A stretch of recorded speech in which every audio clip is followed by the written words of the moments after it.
Percentage of voting है, ये bumper माना जाता है।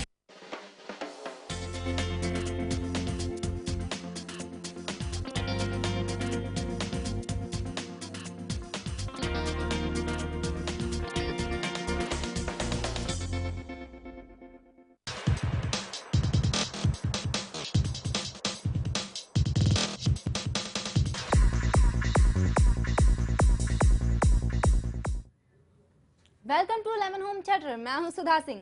अर्जुन पहुंचे शिक्षा पीएनजी को सपोर्ट करने, दबंग की मुश्किलें बढ़ी, एबीसीडी पार्ट 2। इसके साथ ही और भी कुछ चटपटी खबरें हम लेकर आए हैं सिर्फ और सिर्फ लेमन होम चैटर में। तो चलिए शुरू करते हैं आज का अपना ये सफर।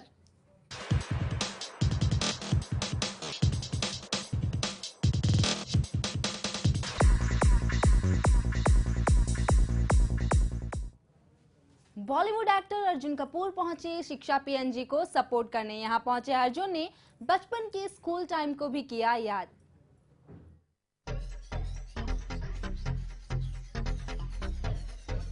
बॉलीवुड एक्टर्स हमेशा ही सोशल कॉज से जुड़े रहते हैं और कई एक्टर्स तो ऐसे हैं जिन्होंने अपने एक्टिंग करियर के लिए एजुकेशन से हाथ जोड़ लिए, तो कुछ ऐसे भी हैं जो अपने स्कूल टाइम में किसी न किसी सब्जेक्ट में वीक ही रहे। और आज हम आपको एक ऐसे ही एक्टर से मिलवाते हैं जो पढ़ाई में तो काफी अच्छे थे, लेकिन फिर भी किसी एक सब्जेक्ट को नापसंद करते थे। जी हाँ, हम बात कर रहे हैं अर्जुन कपूर की। ये वो ही एक्टर हैं जो अपने स्कूल टाइम में काफी इंटेलिजेंट तो थे, लेकिन एक सब्जेक्ट ऐसा था जो वो बिल्कुल भी पसंद नहीं करते थे। कौन सा सब्जेक्ट अर्जुन को नहीं है पसंद, आप अर्जुन की जुबानी ही सुन लीजिए। और मैथ से मेरी बहुत फटती थी, है और रहेगी। अर्जुन, हमने ये तो आपसे जरूर जान लिया कि वो कौन सा सब्जेक्ट था जिसमें आप वीक थे, तो जरा हमें ये भी बता दीजिए कि आप एजुकेशन को किस तरह से सपोर्ट करने वाले हैं। I am very glad that I have got an opportunity so early in my life to be able to give back by encouraging such causes and movements, and I am really happy to be here for that. वैसे आज अर्जुन, आप शिक्षा को तो support कर रहे हैं, लेकिन कहते हैं हर सक्सेसफुल इंसान के पीछे किसी का हाथ होता है। आपकी सफलता के पीछे किसका हाथ है, ये भी हम आपसे जरूर जानना चाहेंगे। It's my mom. आज मैं जो कुछ भी हूँ उनकी एक्सटेंशन हूँ, जो उन्होंने मुझे सिखाया है, and I M trying to carry forward whatever she's taught me. So these two people matter the most to me when it comes to gurus or mentors. I think सबकी जिंदगी में पेरेंट्स ही बहुत मायने रखते हैं. Eventually that they are the root cause of what you are. You represent your parents eventually. चलिए अर्जुन, जाते जाते हम भी यही कहेंगे कि आप इसी तरह सक्सेसफुल रहें और इस तरह के सोशल कॉज से हमेशा जुड़े रहें। एंटरटेनमेंट डेस्क के साथ Tanya Arora, lemon News, Mumbai.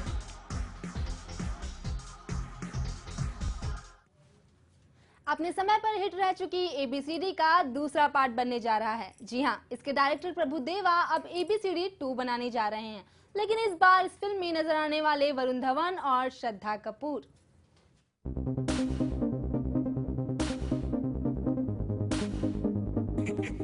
Student of the Year रह चुके वरुण धवन अब एबीसीडी सीखेंगे, मगर ये एबीसीडी किसी स्कूल या इंस्टीट्यूट में नहीं सीखेंगे, बल्कि इन्हें रेमो डिसूजा प्रभुदेवा सिखाने वाले हैं। चलिए हम आपको बता ही देते हैं कि हम किस एबीसीडी की बात कर रहे हैं। हम बात कर रहे हैं रेमो डिसूजा और प्रभुदेवा की मूवी एबीसीडी 2, यानी कि एनीबॉडी कैन डांस का दूसरा पार्ट, जिसमें वरुण धवन और श्रद्धा कपूर भी अपने जलवे दिखाएंगे। इससे पहले वरुण की आई मूवी मैं तेरा हीरो काफी हिट रही थी। इस मूवी में वरुण और श्रद्धा के अलावा एबीसीडी की पूरी स्टार कास्ट है।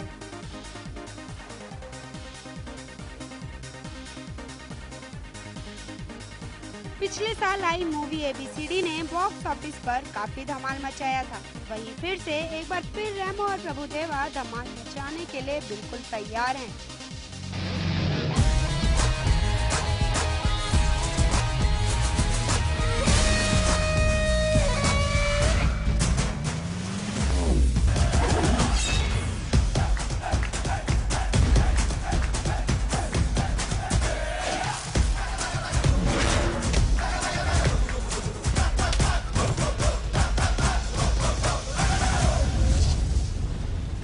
जबकि एबीसीडी 2 भी एक ग्रेट डांसिंग और सम म्यूजिक और 3D फॉर्मेट में है।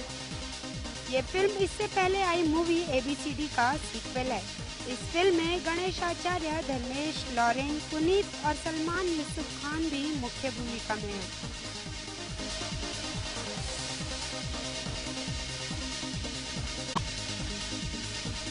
इस फिल्म की शूटिंग इस साल के जून महीने में लॉस वेगास में होगी। इस फिल्म में श्रद्धा कपूर और वरुण धवन पहली बार एक साथ नजर आने वाले हैं। वहीं रेमो डिसूजा का कहना है कि डांस हमेशा उनका पैशन रहा है और ABCD के जरिए उन्होंने उसे बिग स्क्रीन पर लाया है। मगर देखने वाली बात ये होगी कि क्या ये मूवी पिछले मूवी की तरह ही धमाल मचा पाती है या नहीं, ये तो आने वाला वक्त ही बताएगा। Entertainment desk, lemon News, Mumbai.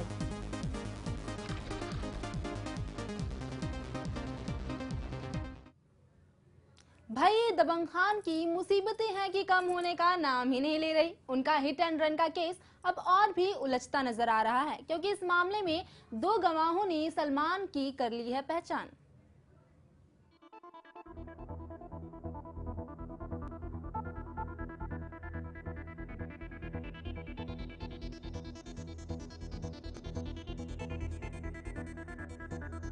लगता है संजय दत्त के बाद दबंग खान यानी सलमान खान भी कानून के शिकंजे से नहीं बच पाएंगे और सलमान बड़ी मुश्किल में फंसते नजर आ रहे हैं।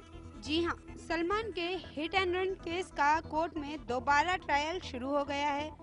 सलमान खान कल कोर्ट में पेश हुए और ताज़ा खबर ये है कि इस मामले के 2 गवाहों ने सलमान की अदालत में पहचान कर ली है।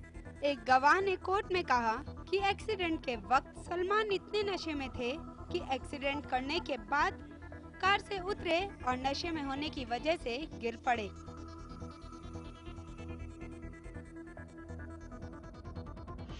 अभिनेता सलमान खान मामले की सुनवाई के लिए अपनी दोनों बहनों अर्पिता और अलवीरा के साथ मुंबई के सेशन कोर्ट पहुंचे थे। हिट एंड रन केस में कोर्ट ने दिसंबर 2013 में सलमान की याचिका पर फिर से ट्रायल का आदेश दिया था। कोर्ट ने कहा था कि मामले की सुनवाई फिर से की जाएगी, क्योंकि गैर इरादतन हत्या के आरोप में एक्टर सलमान को गवाहों से जिरह करने का मौका नहीं दिया गया था। ये मामला साल 2002 का है। 28 अप्रैल को इस मामले की सुनवाई के दौरान अदालत में बयान दर्ज कराने वाले पहले गवाह ने कहा था कि घटना के दिन 28 सितंबर 2002 को पुलिस की ओर से जब्त सामग्री का उन्होंने पंचनामा किया था। गवाह ने अदालत में कहा कि घटना में बड़ी कार शामिल थी और पुलिस इस गवाह के साथ ही घटना स्थल पर पहुंची थी। गवाह ने आगे कहा कि कार ने एक लॉन्ड्री में टक्कर मार दी और इसका बम्पर दुकान के शटर से टकराया था। उन्होंने घटना स्थल पर कांच के टुकड़े, कार के नंबर प्लेट और बम्पर के टुकड़े पड़े देखे। इन चीजों को पुलिस ने जब्त कर लिया और उन्होंने एक पंचनामा तैयार किया। हालांकि सलमान ने इस मामले से बचने की बहुत कोशिश की और सलमान को तो ऐसा भी लग रहा था कि वो इस मामले से आसानी से बच निकलेंगे। पर अब सलमान की मुसीबतें बढ़ चुकी हैं और अगर आरोप साबित हो जाते हैं तो सलमान को 10 साल की सजा भी हो सकती है। एंटरटेनमेंट डेस्क के साथ निर्मल त्रिवेदी, लेमन न्यूज, मुंबई।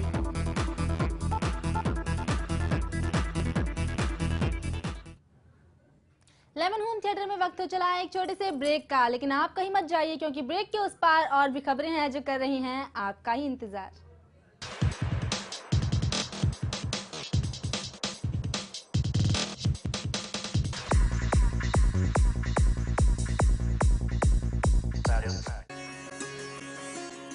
क्या आप परेशान हैं? क्या आपको व्यापार में नहीं मिल रही है सफलता? क्या आपको मन मुताबिक नहीं मिल रही है नौकरी? क्यों आ रही है आपके भाग्य में रुकावट? क्यों आपका नहीं हो रहा है भाग्य उदय? वैवाहिक जीवन में किन ग्रहों की वजह से आती है समस्या? इन समस्याओं का करूंगा समाधान। सवाल आपके, जवाब मेरे। आपके अपने कार्यक्रम ग्रह राशि। ग्रह राशि योग शाम 6:30 बजे, सुबह 9:30 बजे, लेमन न्यूज पर। जो परसेंटेज ऑफ वोटिंग है ये बम्पर माना जाए। मरते किसान और सोते सरकार। नमस्कार, मैं प्रशांत आंग्रे और आप तमाम दर्शकों का स्वागत है लेमन प्राइम टाइम हर रात 9 बजे।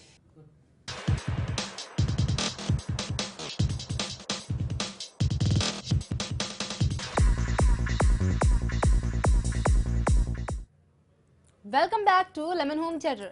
बॉलीवुड में जोड़ियों का बनना और बिगड़ना कोई नई बात नहीं। अब सुनने में आया है कि विद्या और सिद्धार्थ की जोड़ी को भी लग गई है किसी की नजर।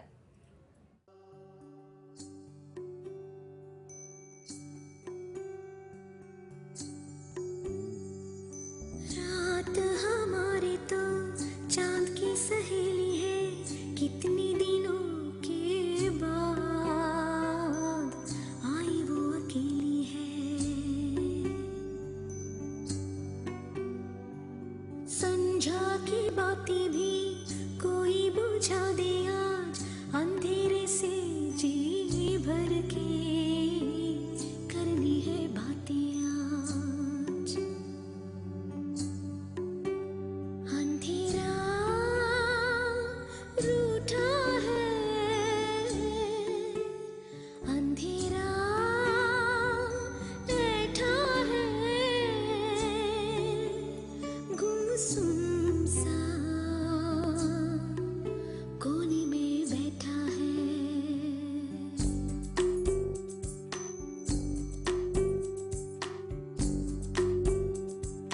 रात ऋतिक सुजैन के बाद बॉलीवुड के एक और लव बर्ड्स को लग गई है किसी की नजर। मुश्किल में है विद्या और सिद्धार्थ की शादी। पिछले साल शादी के बंधन में बंधी विद्या मैडम को लगता है कि उनके पति का इन दिनों चल रहा है अफेयर। सोर्सेस की माने तो मैडम की शादीशुदा जिंदगी में आजकल मची हुई है हलचल। इन दिनों मैडम को काट गया है शक का कीड़ा, इसलिए वो रख रही हैं अपने पति पर नजर। विद्या नहीं चाहती है कि उनके पति किसी नई एक्ट्रेस को प्रमोट करे। इसी चक्कर में मैडम ने अपने ओवरसीज अपॉइंटमेंट भी कैंसिल करा लिए हैं। जी भर के करनी है बातें आज। पिछले साल ही शादी के बंधन में बंधी विद्या सिद्धार्थ की तीसरी बीवी है। इस शादी को 1.5 साल भी नहीं हुआ है कि दरार की खबरें आने लगी हैं। शादी के इन्हीं साइड इफेक्ट्स को देखते हुए मैडम ने अपना करियर भी दांव पर लगा दिया है। सोर्सेस की माने तो विद्या ने कई बड़ी फिल्मों के ऑफर्स भी ठुकरा दिए हैं। इस खबर में कितना दम है ये तो आने वाला वक्त ही बताएगा, लेकिन हम तो विद्या को यही सलाह देंगे कि कहीं सिद्धार्थ को खोने के डर से वो अपना बना बनाया करियर बर्बाद ना कर बैठे। चांद की सहेली है, कितने दिन एंटरटेनमेंट डेस्क, शिल्पा रोंगे, लेमन न्यूज। आई वो अकेली है। संझा की बातें भी। अपकमिंग फिल्म मंजुनाथ के बारे में उनकी स्टार कास्ट से खास बातचीत की हमारी संवाददाता तान्या अरोड़ा ने। क्या कहना है उनका फिल्म के बारे में, आइए सुनते हैं। इस वक्त मेरे साथ मौजूद है मंजुनाथ की स्टार कास्ट। तो सबसे पहले आप सबका बहुत बहुत स्वागत है लेमन न्यूज़ में। हाय। सबसे पहले संदीप जी जानना चाहेंगे किस तरीके की फिल्म है ये एक रियल फिल्म है, सच्ची कहानी पे आधारित है।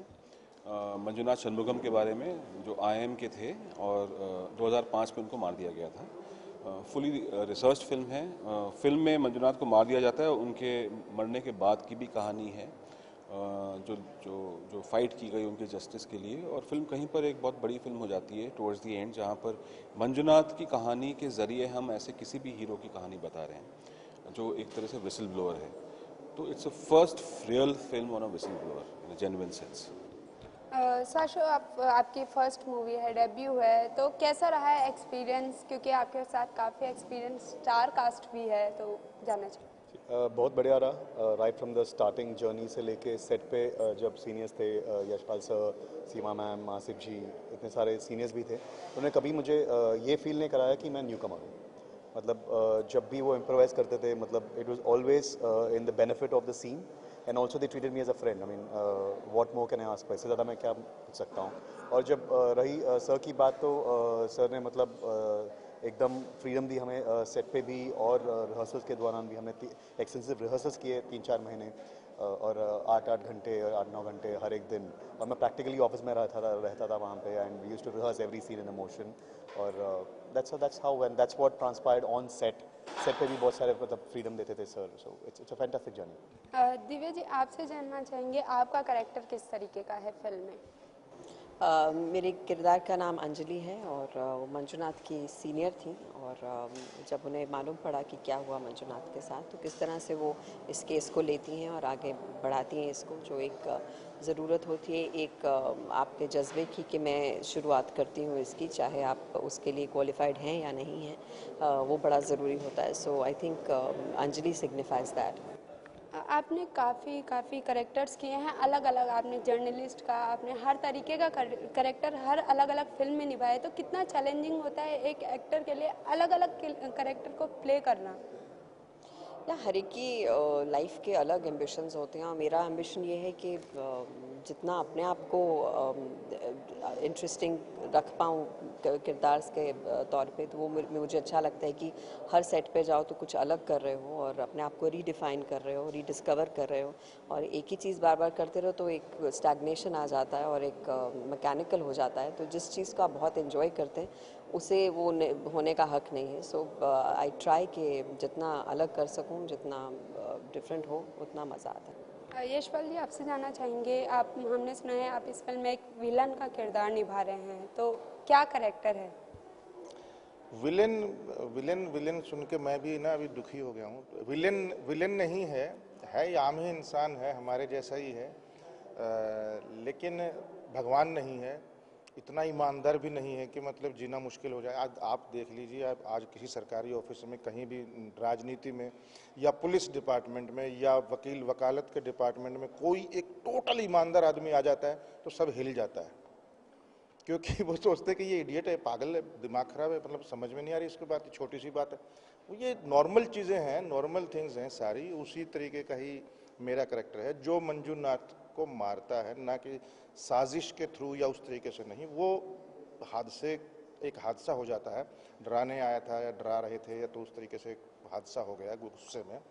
लेकिन ये एक आम आदमी ही है, एक आम आदमी ही है, उसके अंदर कुछ खूबियां हैं, कुछ कमियां हैं। जो कमियां हैं वो थोड़ी ज़्यादा हाईलाइट हो गई उस सिचुएशन को देख करके। तो इस तरीके का एक पेट्रोल पंप का मालिक है जिसमें ये मंजुनाथ आता है और मिलावट वगैरह की जांच करता है और उसको रिश्वत देने की कोशिश की जाती है, वो नहीं मानता है। तो ये सच्ची कहानी है, सबको मालूम ही है, तो उसी का ही एक किरदार मैं कर रहा हूँ। इसकी टैगलाइन है, गांधी जी ने तो गोली खाई थी, क्या तू भी खाएगा? तो ये डायलॉग क्या आपका है?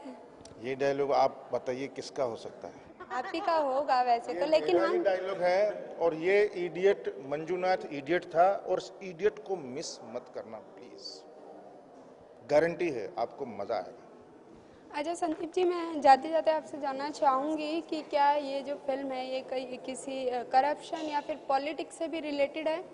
नहीं, फिल्म में कोई पॉलिटिकल ओवरटोन्स नहीं है, कोई एफिलिएशन ऐसा नहीं है, क्योंकि मंजुनाथ खुद भी उसकी कहानी, उससे कोई कनेक्शन नहीं है किसी पॉलिटिकल पार्टी से। Corruption is not a political thing. सारी पॉलिटिकल पार्टीज तो मेरे ख्याल से कहती तो यही हैं कि हम करप्शन के खिलाफ हैं। तो एक तरह से सारी पॉलिटिकल पार्टीज इस फिल्म को सपोर्ट करती भी हैं और करेंगी भी, तो इसमें तो कोई शक नहीं है। इसका नो पॉलिटिकल एफिलिएशंस व्हाटसएवर। सो मैं चाहूँगी जाते जाते एक बार आप लोग अपनी ऑडियंस से गुजारिश करें फिल्म के लिए, जब थिएटर्स में। मुझे लगता है गुजारिश करने की ज़रूरत नहीं है, ऑडियंस हमारी बहुत सेंसिबल है और जितना कमाल का रिस्पांस इन्होंने सोशल मीडिया पर दिया है, जितनी इनकरेजमेंट मिली है, मुझे लगता है ज़रूर जाएंगे। बस इतनी इल्तिजा करूँगी कि अपने साथ बहुत सारे लोगों को लेकर जाएं ताकि ज़्यादा से ज़्यादा लोग इस फिल्म को देख सकें। चलिए, हमसे बात करने के लिए आप सबका बहुत बहुत शुक्रिया। तो ये थी मेरे साथ मंजुनाथ की स्टार कास्ट, कैमरा पर्सन विनय के साथ Tanya Arora, lemon news Mumbai. Lemon home theatre में वक्त हो चला है एक छोटे से ब्रेक का। You stay with us.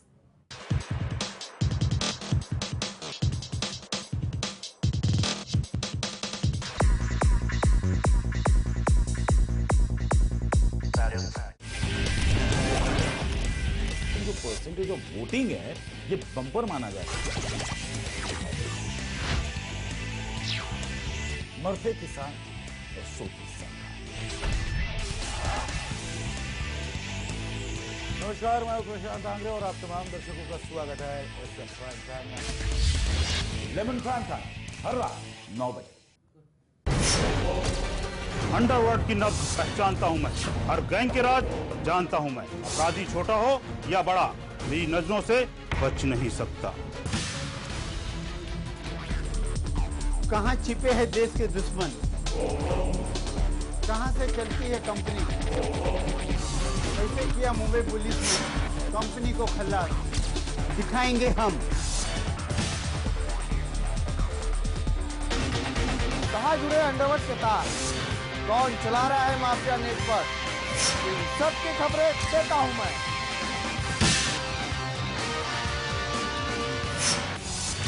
इन 22 सालों में गैंगवार मैंने देखे, गली के गुंडों को डॉन बनते मैंने देखा, अंडरवर्ल्ड पुलिस और नेताओं के नक्शे को मैंने देखा और दिखाया भी।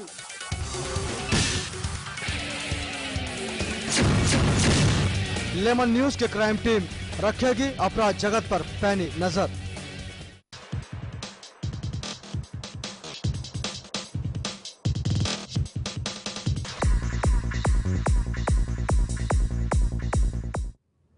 Welcome back to lemon home theatre.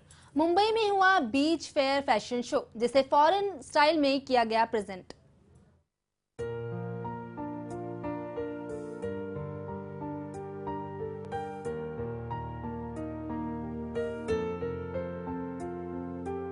ये नजारा है प्रिंसेस बीच फेयर का, जो किसी विदेशी नजारे से कम नहीं है। जी हाँ, इस बीच फेयर को देखने के लिए और यहाँ की फैशन एक्सेसरीज को खरीदने के लिए फैशन जगत के साथ साथ बड़े बड़े घरानों की महिलाएं भी दिखाई दी।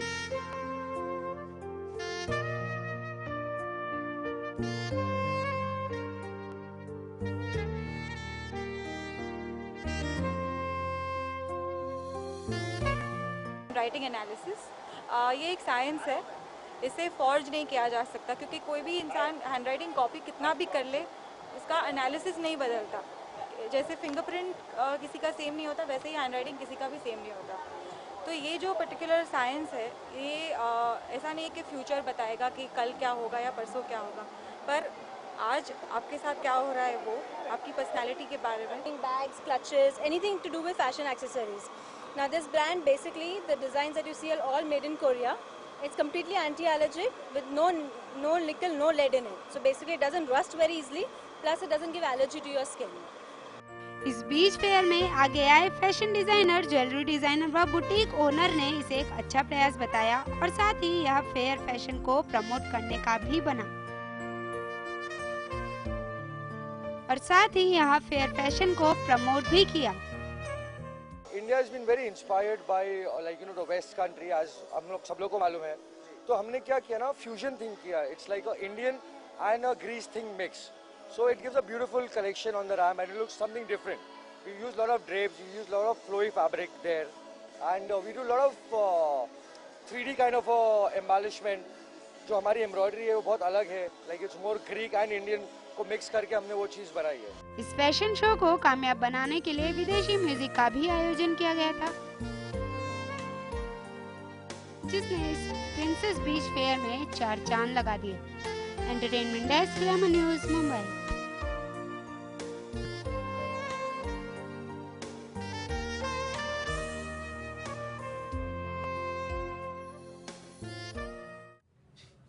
प्रियंका चोपड़ा ने अपनी नई एल्बम को लॉन्च किया, जिसके लिए उन्होंने दी लाइव परफॉर्मेंस।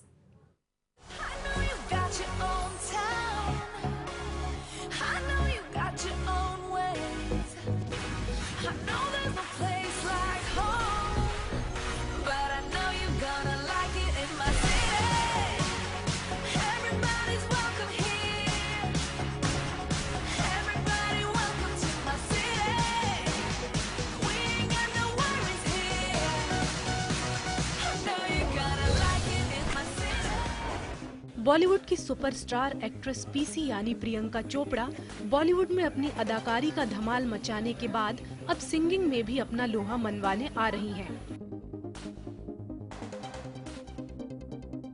प्रियंका काफी बड़ी एक्टर तो है ही, ये तो आपने उनकी फिल्मों को देखकर मान ही लिया होगा। पर आपको प्रियंका की आवाज का भी लोहा मानना होगा, क्योंकि प्रियंका अपनी खूबसूरत आवाज के साथ अपना एग्जॉटिक नाम से एल्बम लेकर आ रही हैं, जिसके सभी गानों में आवाज खुद प्रियंका की ही होगी। अगर आपको अभी भी शक है प्रियंका की सिंगिंग पर, तो खुद ही देख लीजिए उनकी लाइव परफॉर्मेंस।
आज के लिए लेमन होम थिएटर में बस इतना ही। मुझे दीजिए इजाजत और बॉलीवुड और टीवी की गॉसिप्स के लिए देखते रहिए लेमन होम थिएटर।